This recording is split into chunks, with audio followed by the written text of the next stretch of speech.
Union executive. There are five components of union executive in Indian Constitution. The first is president. ठीक है. The second is definitely vice president. Second is vice president. The third is prime minister. Fourth is the council of ministers.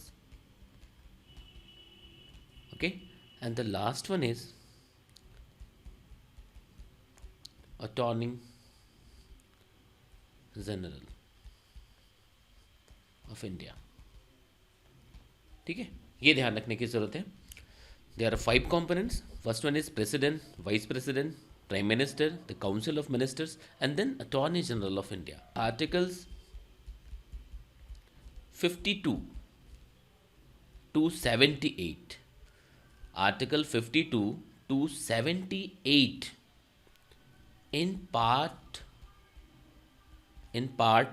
5 of the Indian Constitution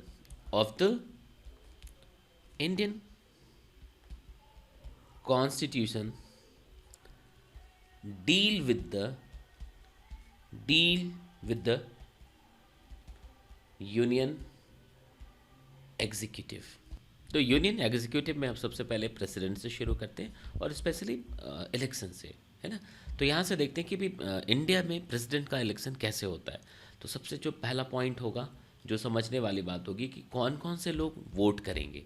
अगर हम लोग election की बात करते हैं, है ना, तो वोट करने वाले लोग कौन कौन से होंगे. ठीक है, क्या ये डायरेक्ट इलेक्शन होता है? कभी आपने देखा है कि प्रेसिडेंट का इलेक्शन हो रहा है ना, और आप या आपके घर से कोई वोटिंग के लिए गया है? नो. तो देखो यहाँ पे हम लोग क्या लिख सकते हैं कि the president is elected not directly by the people. तो जैसे देखा आपने कि इंडिया में प्रेसिडेंट इलेक्शन में अगर जनरल पीपल पार्टिसिपेट नहीं करते हैं, वो डायरेक्टली इन्वॉल्व नहीं होते, तो कौन लोग होते हैं? ठीक है, तो यहाँ पे क्या लिख सकते हैं आप? members of electoral college. ठीक है, और इसमें भी अब इसको अलग से स्पेसिफाई करते हैं कि इसमें कौन कौन से लोग आएंगे. तो सबसे इंपॉर्टेंट पॉइंट इस चीज़ पे ध्यान देना है, इलेक्टेड मेंबर्स. ये ध्यान रखिएगा, इलेक्टेड मेंबर्स. तो देखिए, elected members of both the houses of parliament like Rajya Sabha and Lok Sabha. ठीक है, ये ध्यान रखिएगा, elected members. Second, legislative assemblies of the states. Legislative assemblies not council. इस चीज़ का ध्यान रखिएगा. अभी हम लोग आगे भी देखेंगे कि कौन कौन से पार्टिसिपेट नहीं करते हैं, वो भी बहुत इंपॉर्टेंट होगा. ठीक है, तो सबसे पहले जो हमने देखा कि जो प्रेसिडेंट का इलेक्शन इंडिया में होना है ना, उसमें जो सभी लोग हैं वो पार्टिसिपेट नहीं करते हैं. कौन लोग होते हैं? Members of electoral college. उसमें क्या होगा? कौन से लोग? Elected members of both the houses of parliament like Rajya Sabha and Lok Sabha. Legislative assemblies of the states, मतलब elected members of legislative assemblies of the states, both the houses of the parliament, and the legislative assemblies of the UT of Delhi and Puducherry. ठीक है, तो यहाँ पे ध्यान देना है, ये बाद में ऐड किया गया है. ये मेरे ख्याल से 78 constitutional amendment act, I think 1992 में ये ऐड किया गया, ये वाला पार्ट. ठीक है, तो यहाँ तक तो हमें समझ आया कि भाई प्रेसिडेंट के इलेक्शन में इंडिया में कौन कौन से लोग होते हैं डायरेक्टली इन्वॉल्व. तो डायरेक्टली वोट कौन करते हैं? तो elected members of both the houses of parliament, legislative assemblies of the states and the legislative assemblies of the UT of Delhi and Puducherry. ठीक है, अब हम लोग यहाँ पे देखते हैं कि कौन लोग पार्टिसिपेट नहीं करते हैं, है ना. तो जैसा आपने यहाँ पे देखा, ये करते हैं. ठीक है, इसमें लिखा हुआ था इलेक्टेड मेंबर्स, ये बहुत इंपॉर्टेंट पॉइंट था. तो क्यों ऐसा इलेक्टेड लिखा? क्योंकि दो तरह के होते हैं, नॉमिनेटेड भी होते हैं ना लोग. तो कौन कौन से लोग पार्टिसिपेट नहीं करेंगे, डायरेक्टली वोट नहीं करेंगे, वो कौन होंगे? तो जो नहीं होने वाले लोग हैं, नॉमिनेटेड. ठीक है, जो लोग नहीं पार्टिसिपेट करेंगे वो कौन से होंगे? Nominated members. Nominated members of what, क्या, nominated members of state legislative assemblies, first ये है ना। सेकंड, बोथ द हाउसेस, ठीक है, of both the houses of parliament. Third, state, ये बहुत इंपॉर्टेंट है, लेजिस्लेटिव काउंसिल, ठीक है, as well as nominated members of UT of Delhi and Puducherry, ठीक है। एक पॉइंट और ऐड करने की ज़रूरत है यहाँ पे, है ना, जो अगर मान लो किसी भी असेंबली की बात करें, है ना, जो डिसॉल्व हो गया है, ठीक है, कोई भी असेंबली जो डिसॉल्व हो गया है और नया इलेक्शन अभी नहीं हुआ है, न्यू इलेक्शन अभी हुआ नहीं है और वो डिसॉल्व हो चुका है कोई असेंबली, ठीक है, तो क्या ये मेंबर्स वोट कर सकते हैं? स्ट्रेट आंसर नो, नहीं कर सकते। The Indian constitution provides that there shall be uniformity, there shall be uniformity in the scale of representation of different states as well as parity between the states a whole states as a whole and the union at the election of the president। ये बात उतनी ज़्यादा समझ नहीं आई अभी, है ना, कि भाई कॉन्स्टिट्यूशन के अकॉर्डिंग एक चीज़ है कि यूनिफॉर्मिटी मेंटेन होनी चाहिए, मेंटेन होगा, ये अश्योर करते हैं, scale of representation of different states as well as parity between the states as a whole, मतलब पैरिटी किसके बिटवीन मेंटेन करना है, एक तरफ स्टेट्स एज अ होल होगा, दूसरी तरफ यूनियन होगा, है ना। तो इस बात को मैथमेटिकली समझते हैं हम लोग, है ना, मैथ्स का फॉर्मूला लिखते हैं, वहाँ से आपको ये दोनों स्टेटमेंट समझ आ जाएगा, ठीक है। ये बहुत इंपॉर्टेंट एक बिल्कुल इंपॉर्टेंट कंपोनेंट है अगर हम लोग प्रेसिडेंट इलेक्शन की बात करते हैं, है ना।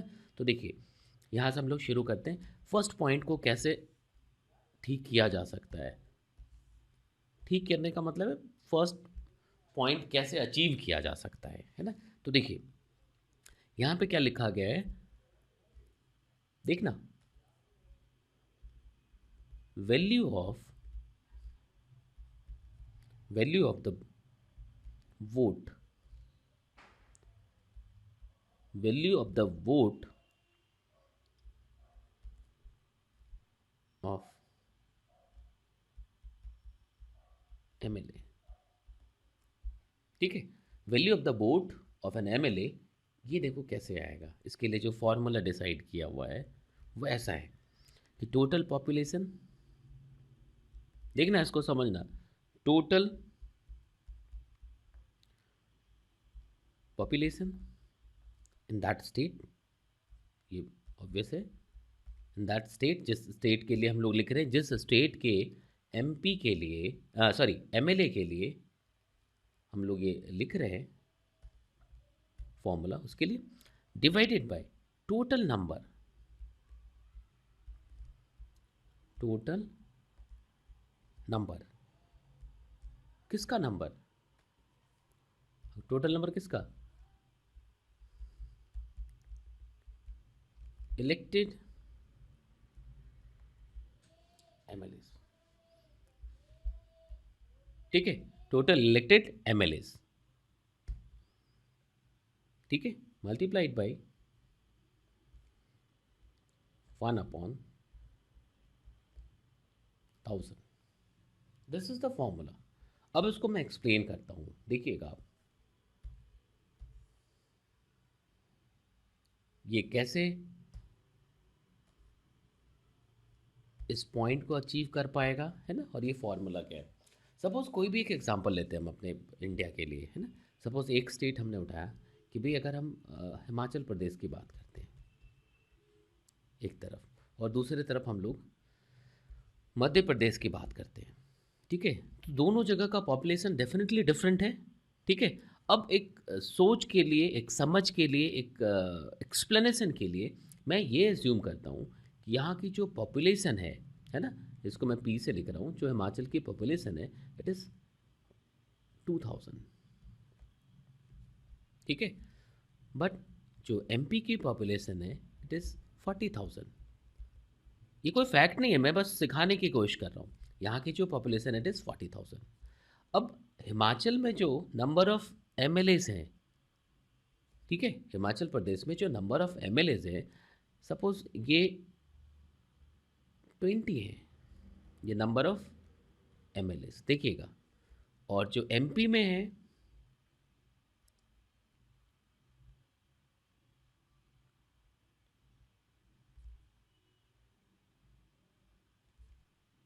80 है नंबर ऑफ़ एमएलएज, लिख सकते।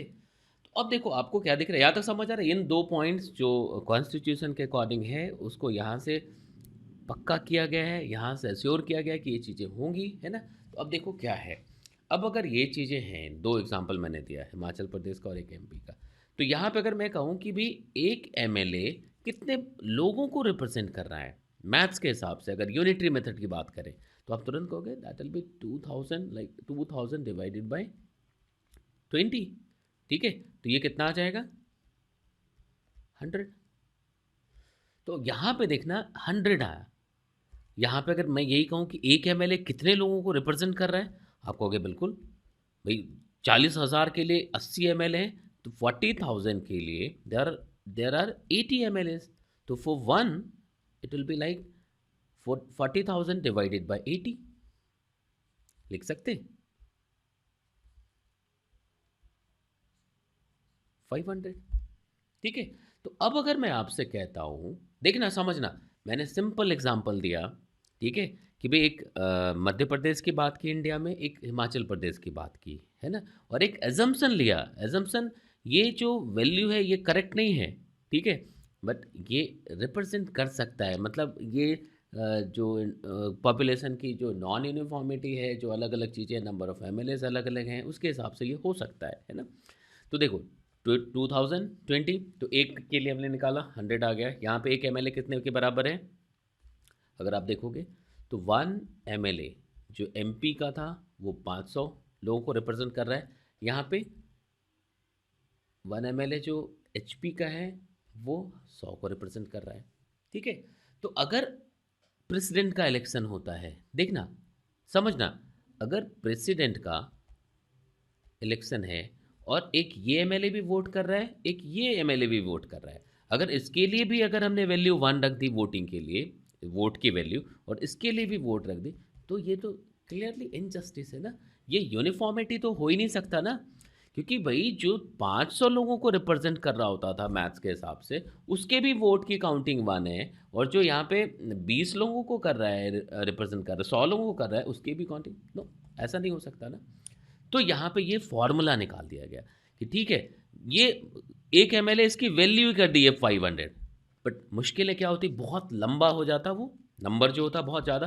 तो पहले क्या किया, टोटल पॉपुलेशन को हमने 1000 से डिवाइड कर दिया, ये जो रिजल्ट आना था इस वैल्यू को रिड्यूस करने के लिए, देन उसको total number of elected MLAs of that particular assembly से डिवाइड कर दिया। तो ऐसा ही कुछ हमें इस फॉर्मूले से मिलेगा, और ये डेफिनेटली इस पॉइंट को तो ज़रूर फिक्स करेगा।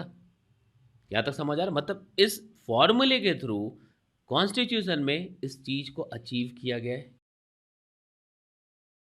अब दूसरे पॉइंट पे आते हैं कि भाई parity between the states as a whole and the union, मतलब एक तरफ पूरा स्टेट्स और एक तरफ यूनियन। अब यहाँ पे अगर यूनियन की बात करें तो डेफिनेटली पार्लियामेंट आएगा, अगर इलेक्शन की बात करते हैं, क्योंकि हमने शुरू में पढ़ा हुआ है कि अगर प्रेसिडेंट के इलेक्शन की बात करें, है ना, तो उसमें कौन कौन से लोग डायरेक्टली वोट करते हैं, तो एक जितने भी elected members of both the houses of parliament से वो हैं, और एक स्टेट, वो आपको याद होगा, है ना, स्टेट जो लेजिस्लेटिव असेंबलीज़ के इलेक्टेड मेंबर्स हैं, है ना, और वो यूटी दिल्ली एंड, ठीक है।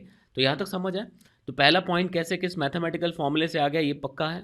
सेकेंड अब देखते हैं, तो सारे स्टेट्स एक साथ होंगे और यूनियन एक साथ होंगे, इन दोनों के बीच पैरिटी होनी चाहिए। मतलब इन दोनों की जो इन्वॉल्वमेंट होगी वो बराबर तौर पे होगी। ठीक है, बराबर तौर पे मतलब दोनों की वैल्यू दोनों तरफ बराबर हो जानी चाहिए, है ना। तो इस चीज़ को पक्का करने के लिए क्या करें, दूसरा जो फॉर्मूला लिखना मैथमेटिकल फॉर्मूला, पहला आपने लिख दिया कि value of one vote of MLA कैसे निकला ये समझ आ गया। सेकंड में लिखते हैं कि value of the vote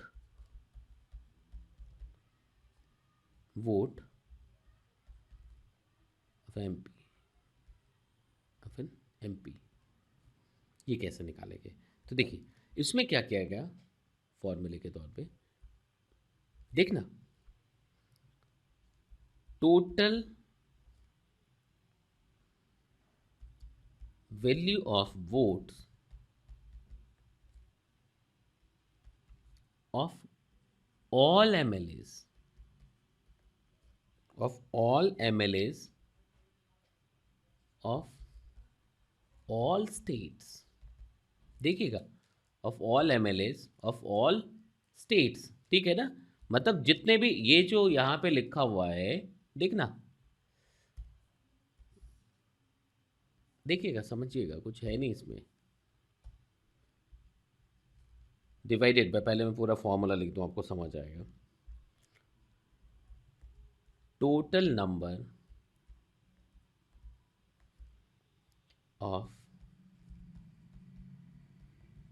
elected members of parliament देखो यहाँ से क्या अचीव किया हमने, ठीक है। अब देखना है इसको पहले,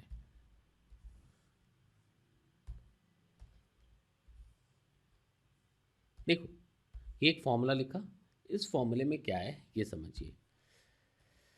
पहला फर्स्ट फॉर्मूले से हमने ये कर लिया था, uniformity in the scale of representation of different states, ये हमारे फॉर्मूले से आ गया था, ठीक है, लिख सकते हैं। देखो अब यहाँ पे क्या है, value of the vote of an MP, value of the vote of an MP की बात की हमने, है ना। तो इसमें क्या हो गया, total value of votes of all MLAs of all states, ये जो पैरिटी के की बात कर रहा है, between states as a whole बात कर रहा है, स्टेट्स एज अ होल। तो हमने क्या किया, सारे स्टेट, जैसे मान लो कि भी जितने भी स्टेट्स हैं उसमें जितने भी MLA हुए, सपोज स्टेट 1, स्टेट 2, स्टेट 3 ऐसा होगा। तो सपोज फर्स्ट स्टेट, इसमें से नंबर ऑफ MLAs 80 है, सेकेंड में 50 है, फिर 10 है, सबके अपने अपने वोट की वैल्यू आई होगी। उस वोट के वैल्यूज को मल्टीप्लाई अगर कर दें हम लोग, ठीक है, तो देखो क्या आएगा। मान लो यहाँ पे वोट की वैल्यू 10 है, यहाँ पे 20 है, तो सबको मल्टीप्लाई कर देंगे, उन सबको ऐड करके एक साथ रख दिया। मतलब कहने का कि अगर सारे MLAs जितने भी स्टेट्स के MLA हैं, सभी ने एक ही बंदे को वोट दिया है, एक ही बंदे को वोट दिया, फर्स्ट प्रायोरिटी पे दिया, ठीक है, तो फर्स्ट प्रेफरेंस पोजीशन पे दिया। तो अगर वैल्यू आनी है, सपोज़ वो 50 आनी है, तो सारे MP अगर वोट दें तो उनकी भी वैल्यू 50 आनी चाहिए। तभी तो हमने लिखा कि value of the vote of an MP is equal to this upon this. तो अगर मैं इसको थोड़ा सा एक स्टेप और लिखूं, तो देखना सिर्फ मैं MP लिख रहा हूँ, मतलब वैल्यू ऑफ MP हो गया ये, वोट 1 वोट के MP के लिए जो था वो ये लिख सकते, क्रॉस मल्टीप्लिकेशन, मल्टीप्लाई करो total number of elected members, total number of elected members of parliament, like NMP में लिख देता हूँ इसको, हो जाएगा, is equal to total value of votes of all MLAs of all states. Suppose ये आ गया, सबको ऐड कर दिया हमने, तो ये कुछ ऐसा आ गया, इसको X लिख देते हैं, ठीक है। तो अगर इसको आपने X लिख दिया तो देखो दोनों इक्वल आ गया, मतलब सारे MLA मिलकर के अगर एक ही बंदे को वोट दें तो जितना आएगा, अगर ये सभी MP मिलकर के, है ना, उसी बंदे को वोट दें तो उनकी वैल्यू बराबर हो जाएगी। ये पैरिटी को अस्योर करता है, ठीक है, तो यहाँ से क्या आ गया, value of the vote of an MP is equal to total value of votes of all MLAs of the all states divided by total number of elected members of parliament. यहाँ तक समझ आया? तो इन दो फॉर्मूले के थ्रू हमने ये दो इंपॉर्टेंट पॉइंट्स को अचीव किया।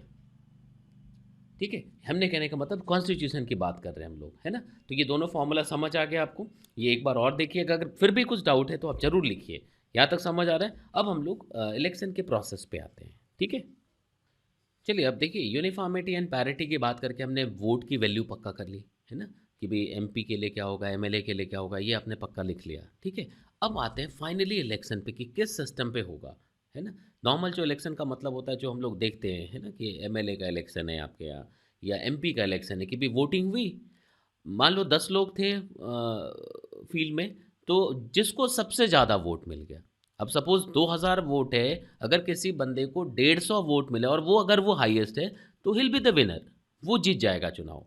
ठीक है, लेकिन यहाँ पे जो सिस्टम है ये थोड़ा डिफरेंट है, आपको कॉम्प्लेक्स लग सकता है, कॉम्प्लिकेटेड लग सकता है ये, बट ज़रूरी है ना। क्यों है, देखिए, तो इंडिया में जो प्रेसिडेंट के इलेक्शन के लिए जो सिस्टम अडॉप्ट किया गया है, that is system of proportional representation. ठीक है, उसमें सिंगल ट्रांसफरेबल वोट होता है, और जो वोटिंग होती है, जो वोटिंग होती कैसे, वोटिंग बाय सीक्रेट बैलेट, लिख सकते हैं। तो अब इस बात को समझना है कि सिंगल ट्रांसफरेबल वोट कैसे होता है ना। तो देखो, ये सारी चीज़ें समझते हैं कि क्या जो की पॉइंट्स हैं इसके, जो टेक्निकल पॉइंट्स हैं इसके, वो क्या हो सकते हैं ना। तो सबसे पहले तो इस सिस्टम में क्या होगा कि भाई जीतने वाले बंदे को वही चुनाव जीतेगा जो एक फिक्स्ड कोटा गेन कर पाएगा, है ना। एक फिक्स्ड कोटा वोट्स होगा कि भी किसी को इतना वोट मिल जाए तभी वो विनर होगा, तभी वो प्रेसिडेंट होगा। ठीक है, तो देखो ये कैलकुलेट कैसे करते हैं, जो इलेक्टोरल कोटा है इसके लिए फॉर्मूला क्या है।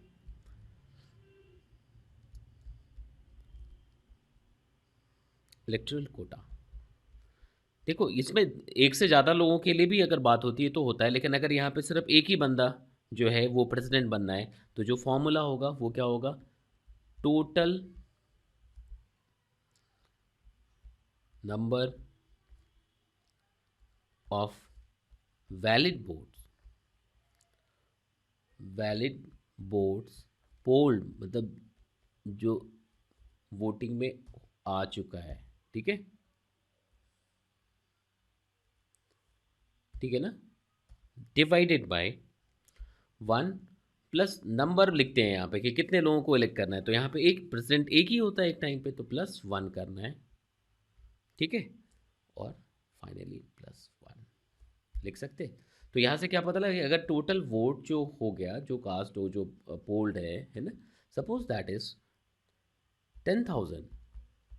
ठीक है, तो 10,000 अपॉन 2 +1, मतलब किसी को अगर 5,001 या उससे ज़्यादा वोट मिलता है ना, 5,001 या फिर इससे ज़्यादा लिख सकते हैं ना, तो क्या हो जाएगा, अगर इतना वोट किसी को मिलता है, ठीक है, तो वो क्या होगा, विनर होगा।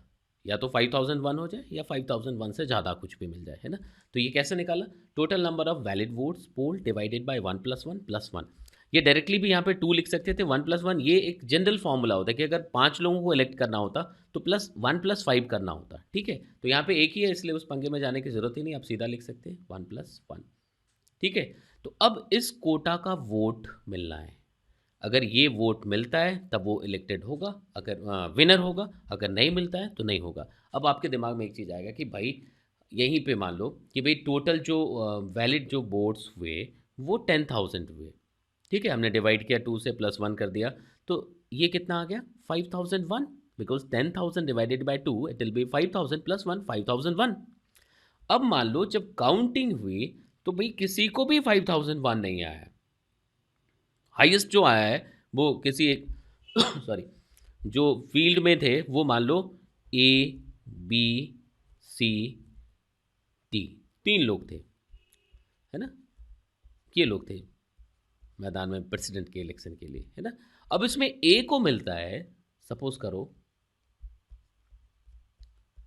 4,000, and this one is the highest, बाकी सबको इससे कम मिला हुआ है, ठीक है। इसको 2000 मिला है, ठीक है, इनको सी को भी 2500 मिला है और इनको 1500 मिला है। तो टोटल कितने हो गए?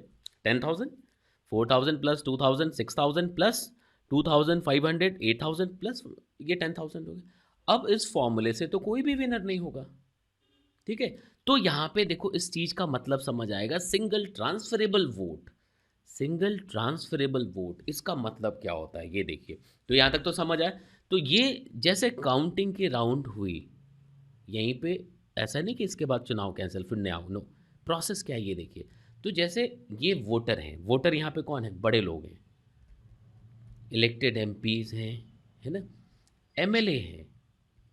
अब यहाँ पे देखिए जो हाईएस्ट जिसको वोट मिला है उसको 4000 मिला है, और still it is less than 5001, जो एक फिक्स्ड कोटा है जो चाहिए ही चाहिए जीतने के लिए। तो अब क्या होगा आगे? तो यहीं पे जो हमने बताया, यहाँ पे जो वोटिंग बाय जो सीक्रेट जो बैलेट होता था, वहाँ पे प्रेफरेंस डालने की कहानी होती है ना। कि जैसे यहाँ पे अगर देखोगे तो इसमें सबका होता है, लाइक ए बी, जितने भी कैंडिडेट्स हैं, सी एंड डी। तो यहाँ पे जो वोटर हैं वो प्रेफरेंस डालते हैं, प्रायोरिटी डालते हैं कि उनकी फ़र्स्ट प्रेफरेंस क्या है। तो सपोज़ किसी ने फर्स्ट प्रेफरेंस बी पे लिखा है, सेकंड ए पे लिखा है, थर्ड सी पे, सी के लिए इन्होंने थर्ड रख दिया है, लिख सकते, एंड फोर्थ के लिए इन्होंने डी को चूज़ किया है, ठीक है। तो जब काउंटिंग फर्स्ट राउंड की होती है तो सारे जितने भी वोटर्स हैं सबके फर्स्ट प्रायोरिटी वाले को काउंट किया जाता है, ठीक है। तो मतलब ये जो रिजल्ट है ये क्या है? ए 4000 लोगों की फर्स्ट प्रायोरिटी है, बी 2000 वोटर्स की फर्स्ट प्रायोरिटी है, सी 2500 वोटर्स के लिए फर्स्ट प्रायोरिटी है, एंड डी 1500 वोटर्स के लिए प्रायोरिटी है, फर्स्ट प्रायोरिटी। बात समझ आ रहा है? क्योंकि देयर वर 10,000 वोटर्स, नहीं 10,000 वोटर्स थे, तो सबने अपने अपने फर्स्ट प्रेफरेंस में अलग अलग डाला होगा। तो जब काउंटिंग हुई तो 4000 लोगों की फर्स्ट प्रेफरेंस जो फर्स्ट चॉइस थे वो ए थे, ठीक है। लेकिन स्टिल ये क्या है, 5001 गेट नहीं कर पा रहा है। तो क्या होगा? अब लीस्ट नंबर जो फर्स्ट प्रायोरिटी में लोग थे उनको डिलीट कर दिया जाएगा। लाइक डी जो है ये सिर्फ 1500 लोगों की प्रायोरिटी थी, फर्स्ट प्रायोरिटी सॉरी। तो उन 15,000 लोगों के